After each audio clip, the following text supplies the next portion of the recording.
Hi, everyone, and welcome. My name is Dana Isom Johnson, and I'm the trend expert here at Etsy. Today, I'm very excited to be joined by three incredible Etsy sellers who have been using social media to grow their businesses. So please welcome everyone. Tiana from Winding Wick Candles, Nicole from Art to the Extreme, and Catherine from Faux and Deer.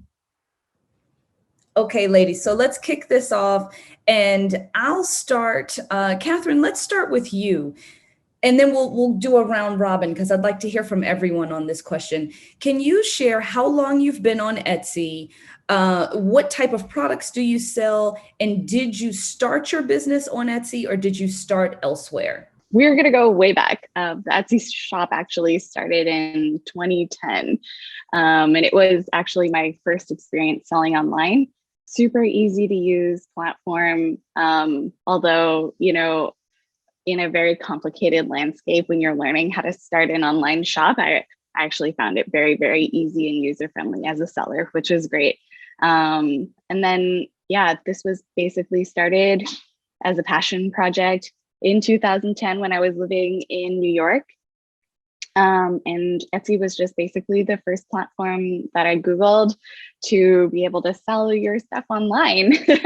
And the products that we do sell online now are still under the jewelry blanket, but the style is very, very different. If you're thinking what 2010 fashion would have been, it was a lot of vintage dead stock chains, like very New York, Brooklyn style, crystals, antique charms. And now we're doing more fine work. But yeah, that was basically it. And Catherine, I gotta say, your shop is so current day also because I feel like there's so many Y2K moments that are starting to roll back. I love your smiley face rings and all of these things that are just continuing to bubble back. So I'm sure that that's contributing a lot to all of the love that you're seeing on social media right now. I know I'm a big fan. I've been watching your shop for quite a long time. Let's hear from you, Tiana. Let's hear again how long you've been with Etsy. Was it the first platform and what you sell? So I started selling on Etsy in 2015 and I sell handmade candles. I was already shopping on Etsy, and so that's why I started using Etsy. I was already familiar with you know, being a shopper there, loving shopping and finding all of these handmade sellers. So I knew that's where I needed to go to sell my products. So that's how I first started, selling my products to the public was on Etsy. And, we're still there and we're still growing and, the product is always changing. So when I first started, I was just making like container candles. And then as I started to look into trends, and I actually used Etsy to help me figure out like how to pivot my product and what was changing. And so now we do handmade decorative candles, and those really took off in 2019. So that's where we're at now. I love it. And can you guys actually also share where you're based? So Tiana, where are you? And then Catherine, let's go back to you before we get to Nicole. So I'm actually based in Dallas, Texas. Nice. We're in Vancouver, BC. Thank you. Thank you so much. Okay, last but certainly not least, Nicole, let us know where you're from, where you're based, what you make, how long you've been on Etsy, and if Etsy was your first soiree into introducing your items into a business. Yeah, Art to the Extreme started in 2007 on Etsy. So we are an Etsy OG and actually the first crayon company on Etsy, the original Rainbow Crayon. And we are based out of Indianapolis, Indiana. So at Art to the Extreme, we specialize in personalized and customized crayon design for your gifting needs. So I am the original creator of the very popular personalized name sets that you're now seeing everywhere because they're just so darn cute and perfect for little hands and big hands and just anybody that wants to celebrate creativity. But I started my shop in 2007. I was actually an elementary art teacher at the time. So this was my side hustle, trying to supplement my income. And I made the leap to quit my day job as a teacher in 2014 when my first son was born. so I kind of made that scary leap to do this full time. And, everything just got better and better with more experience and more focused on my work and our brand. And it just continued growing. And we're only on Etsy currently. And we love Etsy so much. We love you right back, Nicole. You know I love you. I've purchased many of your crayon sets before.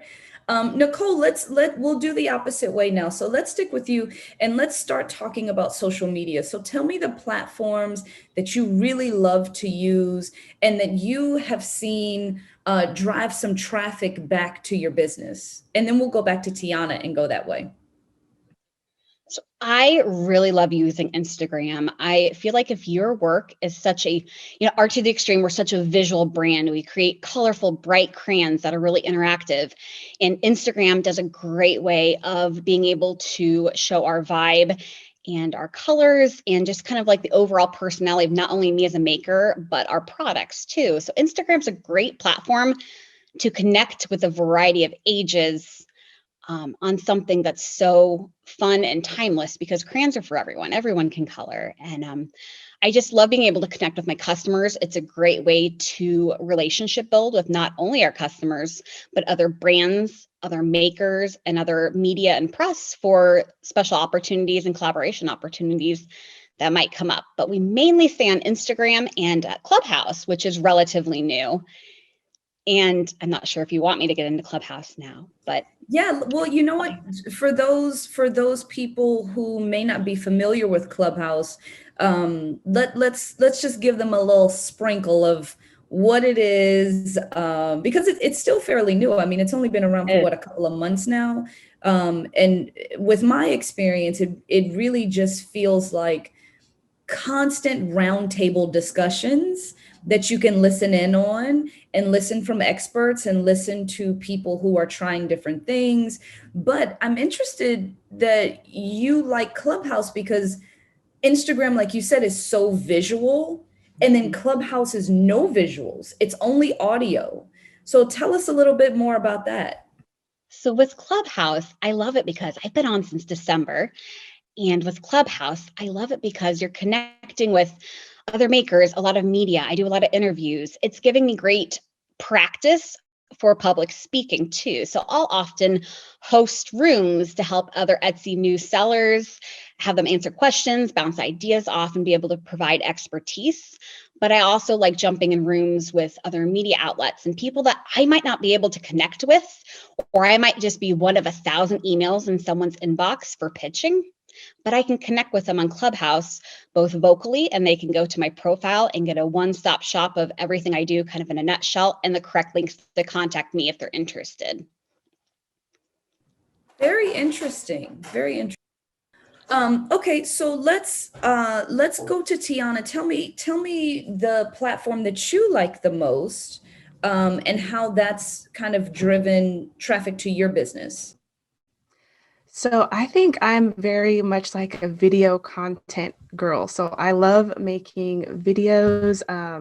Primarily YouTube has been my biggest source of growth. I started YouTube in 2018. I was kind of at a patch in my business where I didn't know how to market at all. I didn't know how to reach people, but I knew how to use YouTube. It's a platform that I had been viewing for years. I loved YouTube. So I saw a lot of Etsy sellers, and they were like illustrators, and they would do these things called studio vlogs, and they would show the behind the scenes on how they package their orders and how they run the behind the scenes of everything. And so I didn't see anyone doing it for candles. So I was like, oh, let's do studio vlogs for candles. And ever since then, I had been posting pretty much like weekly vlogs of my shop growing, new opportunities. And I think that using the YouTube videos has given me a lot of like new opportunities. I've met so many different people just by utilizing YouTube. And now I'm going more into the TikTok and figuring out how to do the short form content. I just think TikTok is so great for marketing. You can reach such a wide audience there. And it's a lot easier to make a TikTok video. I feel like YouTube videos, they are very involved, a lot of lights and editing. And then TikTok, you can just hop on and do a quick video and connect with so many people. So YouTube is my primary thing, and slowly getting more into TikTok has been a lot of fun also.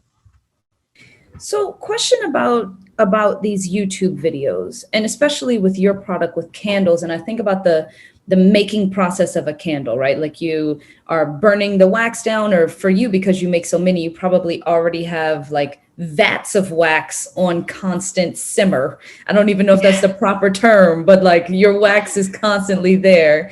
So, are Mhm. you showing the process of pouring the wax onto the wick? Are you doing the fragrance additions? Like what type of process videos are you showing? So throughout the years, I've experimented with a lot of different types of like videos around my business. So sometimes I would do like tutorial videos, like how to make an Etsy listing, or sometimes I would show like, just the process of me making candles. But I found that the style that I love the most really is just a collective of everything. So like a behind the scenes of my day.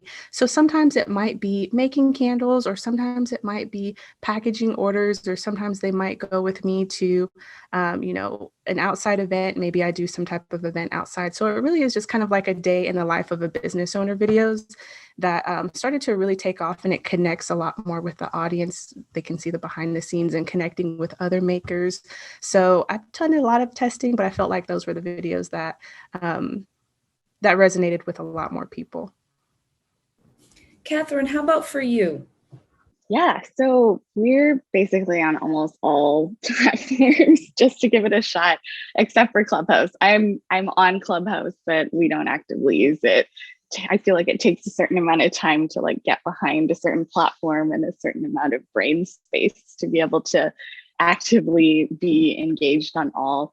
But our top three are Instagram, like everyone else. We do use Facebook and Pinterest, but those are kind of iterations of content that we produce for Instagram.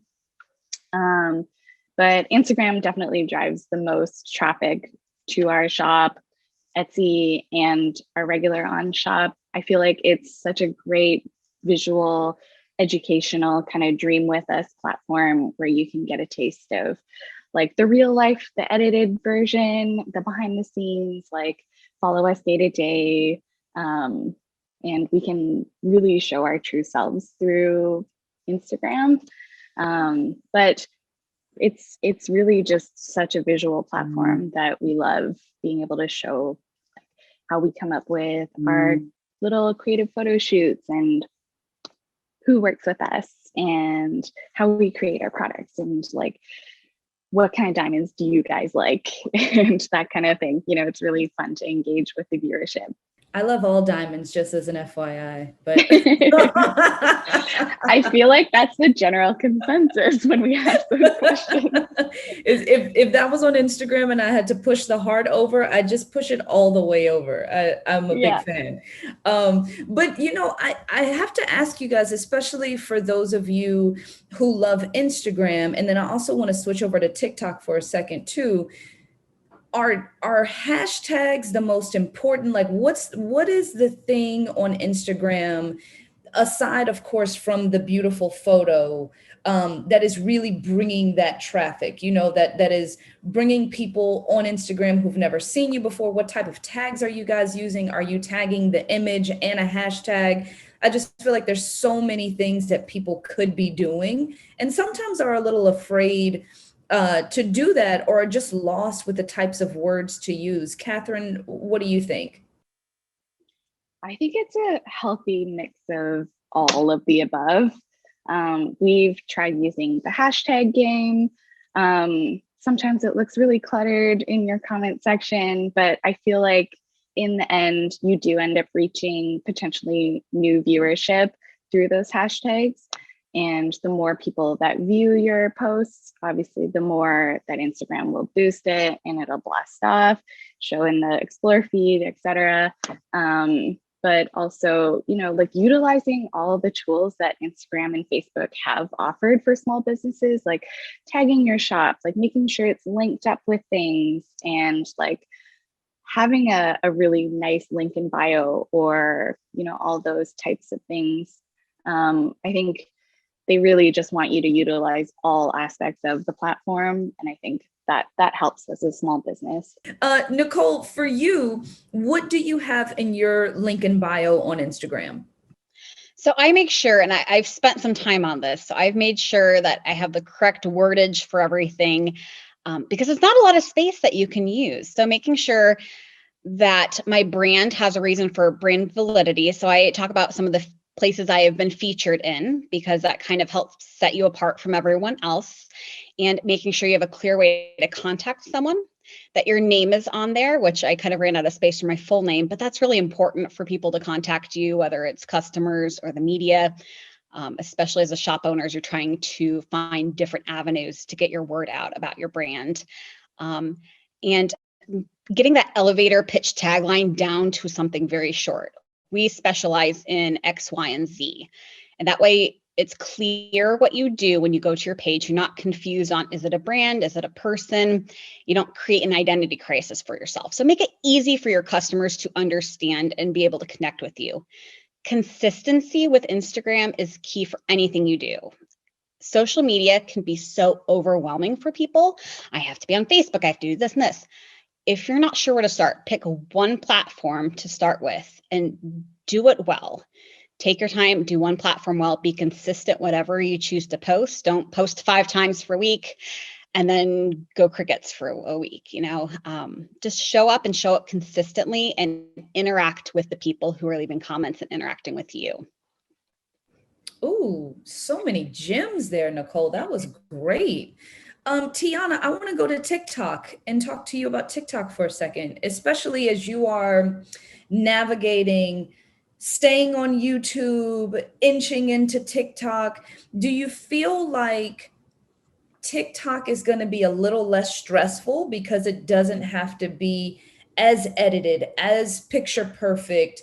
Or do you, to be honest, I mean, it sounds like your YouTube is already so just raw and transparent, but tell me what you envision to be different for the two and how it's still going to be, to Nicole's point, consistent with your brand and your messaging. Yeah, so Nicole is absolutely right with like the staying consistent part. And sometimes it can be like super overwhelming, especially like with YouTube. Like people expect a certain kind of look on YouTube. So it takes a long time to put the whole like, storytelling together about your day, having all these fancy little edits, the music, the transitions, and all of that. Whereas on TikTok, it's a lot easier to put content out on there. So I've been like really excited about posting content. And people don't expect a whole production on TikTok. Sometimes even when it is like a large, when the picture, I notice like sometimes when the picture is like really clear, people are like, what kind of phone are you filming on? Like people expect you to use a phone.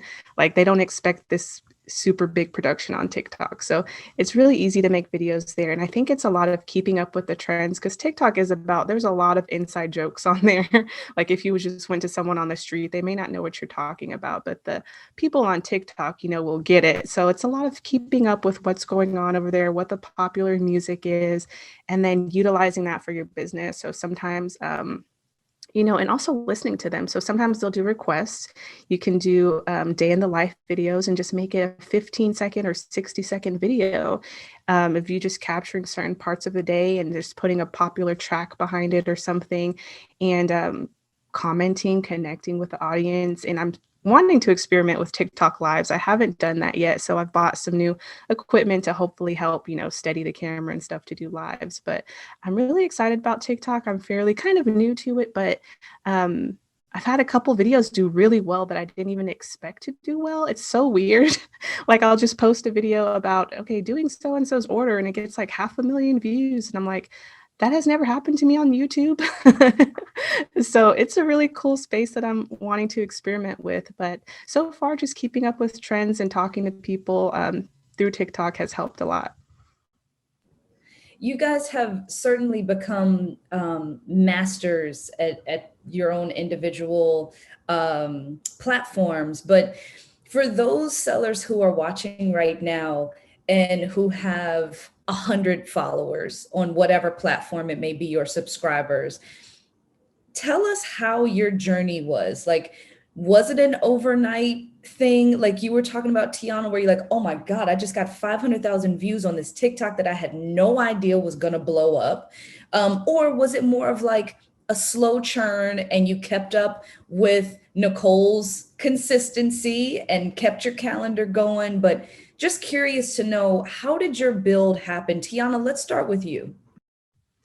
So on YouTube, it was absolutely, it took a long time. It took probably a year or so to even get a steady audience, a year of consistent content making and always making sure to keep learning and improving the video quality. So like my very first video was awful, but I had to just keep learning, and it definitely was a slow process. So it was not an overnight thing at all for YouTube. It was just a lot of just hard work, and it was almost as if you're working and you don't see any fruits of your labor for a long time. You're like, should I keep doing this? It's a lot of work. But I think it, like, again, consistency, like what Nicole said, and just keeping up with the flow. And, even if you get 2 subscribers, 1 comment, that's improvement. And you just keep going and learning. And I think that has helped me a lot. I've done a lot of self-taught learning on how to edit things, on, just learning how to make videos flow a lot better. So it definitely wasn't an overnight thing. TikTok's a little bit different. Like, one video can get 500,000 views and the next video could get no views. So TikTok, again, you still have to be consistent because not every video is going to be like some viral video. So I think either way, a lot of consistency. Some days you may get views, some days you won't. But I think it's about building the audience and the connections. That's one thing I had to learn, was not having to worry too much about the view count and more so about, like, who am I connecting with? So a lot of consistent content, I think, was probably the best bet. I think that is an interesting point when you think about social media, because everyone wants that instant gratification, right? Like everyone wants the like, everyone wants the numbers to jump. And sometimes you're not going to get that on everything. And that's okay. But it's about, are you continuing to follow your passion, the things that you like, and not getting lost in the sauce of everyone else? Catherine, what about for you? How long did it take for you to make your Instagram following climb to what it is today? Also the same as Tiana, a really, really slow burn. I signed up for Instagram when it first came out, like early like, I looked back just before the call and it said I had joined Instagram in 2011. So I was like maybe an early adopter to the platform, but it was a hard balance between trying to figure out, is it a personal thing? Is it a business thing? Like, do I show pictures of my travels or just jewelry? And then I actually put that on pause for a little bit, and then re-entered again with a more clear vision of what I wanted the Instagram to be. And it was definitely just like all the girls have said, consistency, engagement, but also not letting it rule your life, because it's so easy to get sucked into, like, how many likes does this post get? Like, should I be posting more of this type of content? Or like, oh, like I need to insert lifestyle photos to create a bigger picture and like a vision for the brand. But it's also, like everyone said, staying true to yourself. Like not every post, not every video, not every TikTok is going to get the same amount of engagement. You can't totally predict social media. The algorithm is always changing. So just being true to yourself, and showing your audience what you love, and just educating them about it. I think that's truly what they're there for. They want to see like the more personal side of your brand, as well as, the finished product and everything that goes into it. All right, Nicole, how about for you? Slow burn, or was it overnight success? So Instagram for me was definitely a slow burn. I too was on the platform pretty much the day it came out. And it started off as a lot of personal stuff because nobody knew what Instagram was or what it was going to be. But like all things, I started off with everybody. And once I got photography, I cannot stress to you enough about investing in photography. Shop owners that are watching this, if there's one thing that they can do, is invest in photography, good photography for your shop, because that translates on so many areas. And I feel like you get so much out of being able to be seen and be seen well. So once I upped my photography game on Instagram, that helped because, Instagram likes pretty photos. And it really was a slow burn. I was really trying to get to that 10K for that swipe up that everybody wants. And it was after that that I realized, okay, I have my 10K. I can do the swipe up for linking things and interacting with other brands a little bit better. But you also want to make sure that you're getting the right audience. Yeah, you might have some bot in this place giving you a good following count. In the end of the day, if the right people aren't following you and it's translating into sales, they're not your audience. So it took me a long time to realize that. But I'll go through and do an Instagram audit every so often and actually delete people or things that look like spam or people that I really know that aren't going to interact with what I'm doing and be a part of my community that I'm building. And with Instagram too, I've learned that kind of branding yourself a little bit. I always show up with my rainbows and different things that help, oh, that's Nicole on there, Art to the Extreme, the crayons, there's the crayon lady. And it's a very good visual for somebody to follow. Not everybody can do that, but people buy from people. So it is important for you to show a little bit of your personality, whether you're showing it just on Instagram stories and showing up there personality wise, or showing behind the scenes of your shop. But at least in my posts, I mix it with product, pictures of me with an inspirational quote, other makers that I enjoy, because I am very big about giving back to other people, other makers, people that have shared their time with us, and trying to really pull in a community around me of not only customers, but makers and people that can support each other for collaboration. And that really, collaboration's been big with us to also grow numbers too, and be seen on other platforms that you might not even see. I've worked with Microsoft, and what does Microsoft and crayons have to do with one another? I've worked with Sephora. What is Sephora makeup and crayons? What does that have to do with each other? But being able to kind of give, and then later on do the big ask or do the big collaboration or something has been really monumental in growing our following as well and getting to new audiences. Throughout the conversation, I feel like there have been some key themes. One being consistency, two being transparency, and three being authentic. So during this conversation, I've really heard some super powerful gems from you guys and some common themes. One being consistency and really making sure that you are churning out that content and making sure that people are engaging. Two being transparency, and just being transparent and not trying to consistently keep up. And the third, tying into that, being your authentic self and just allowing your brand and your own personality to shine through and not try to be something that you're not. And that just sounds like really the key to all of your success. But it's interesting when I think about, Nicole, you just mentioned collaboration. And when I think about our Etsy community, I think about all of us helping each other out, learning from each other, being inspired by each other. Tell me, guys, are there Instagram handles or YouTubers or TikTokers or whoever, or people on Clubhouse that you listen to who inspire you? Who are you following that you're like, oh, I love this handle? We'll start with Tiana. Let's start with you. So a lot of the people that I'm inspired by are also on YouTube.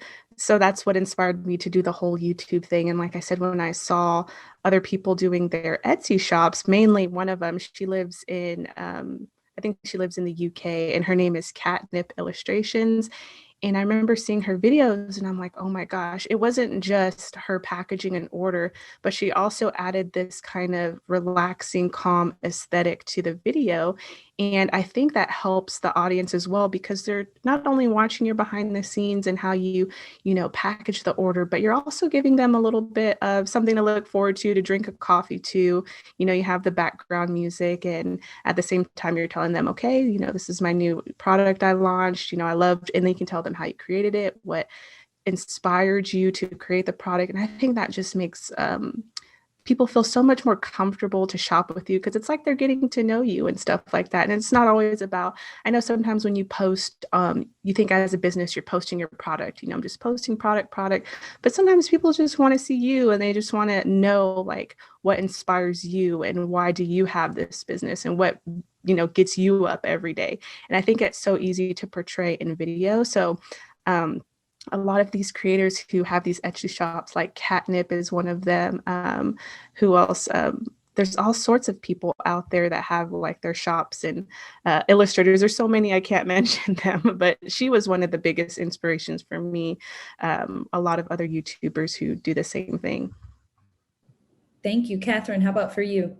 I think if you looked at our following list, you would see like the most wide variety. We follow quite a bit of inspiration and just like daily feel good stuff, from like cute animals to like more slow living sustainable tips, or like nature, like National Geographic and Paul Nicklin with some beautiful nature photography, which is always super inspiring to see. But we also follow like Business of Fashion for like true, real, up-to-date news.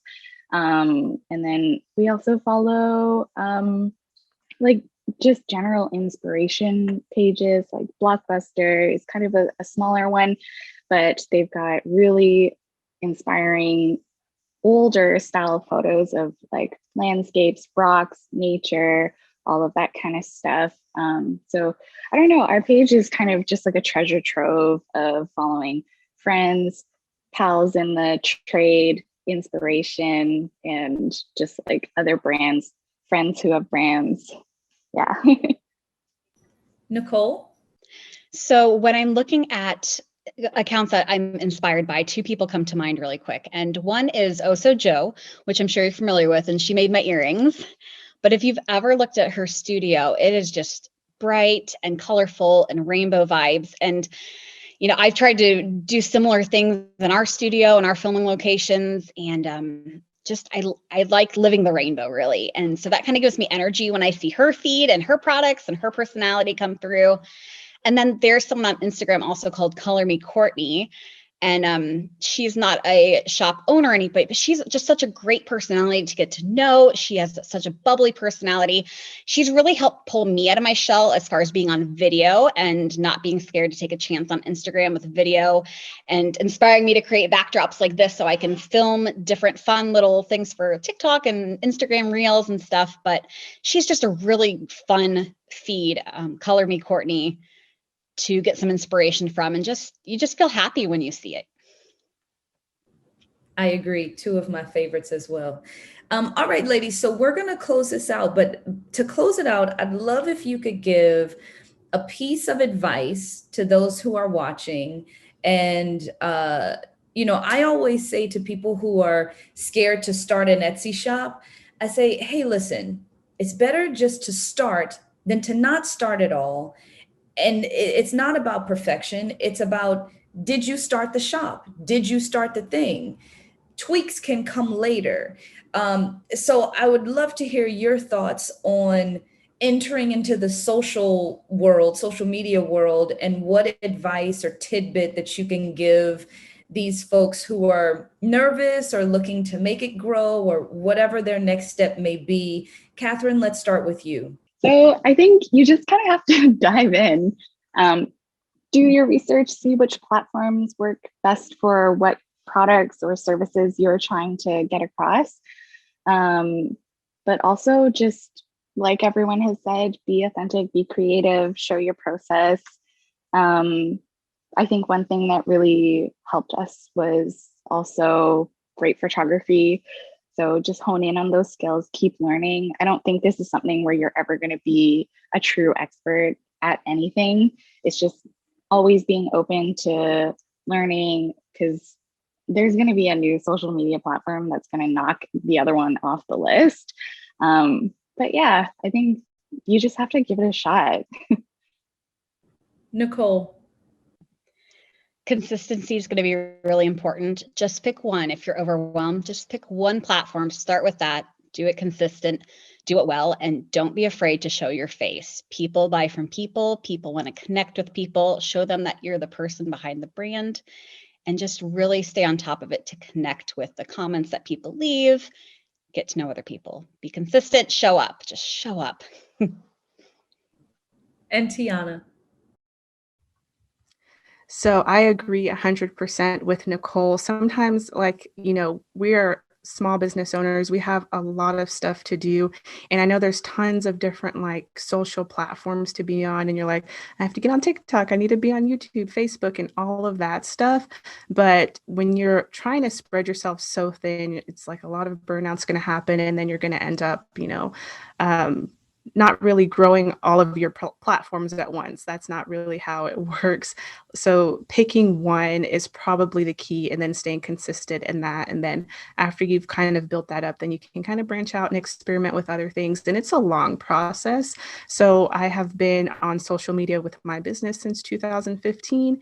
And I'd have to say in 2020 is when I went full time with my business. And that took 5 years of being consistent and growing the business. So it's definitely sometimes it's hard to stop comparing yourself. That's another thing that I struggled with, comparing myself to someone who had probably already been doing it 10 years before me, and they have a large following.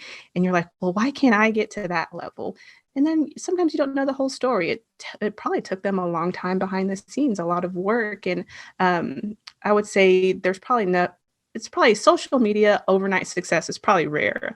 I think a lot of people, it just takes so long. Like everyone here had a slow burn process building their social media. So just consistency, sticking with one, engaging with the audience. And I think that'd probably be, the best way to start there, and then, work on that, and you can expand as your business grows. Wow, thank you, ladies, so much. That was I was taking notes for myself too. So thank you for everything that you shared with us today. It's always so interesting to hear everyone's unique experiences. You all have a different story. You all have different gems to drop. And I hope everyone who's watching has learned something new. I know I certainly did. And thank you guys just so much for taking the time to chat with me and again, share your experiences. For everyone at home, you can now head over to Etsy Summit Team, which is linked below to this video, and you can continue the discussion here. Thanks again. Thank you, ladies, again so much. I really appreciate the time. Thank you.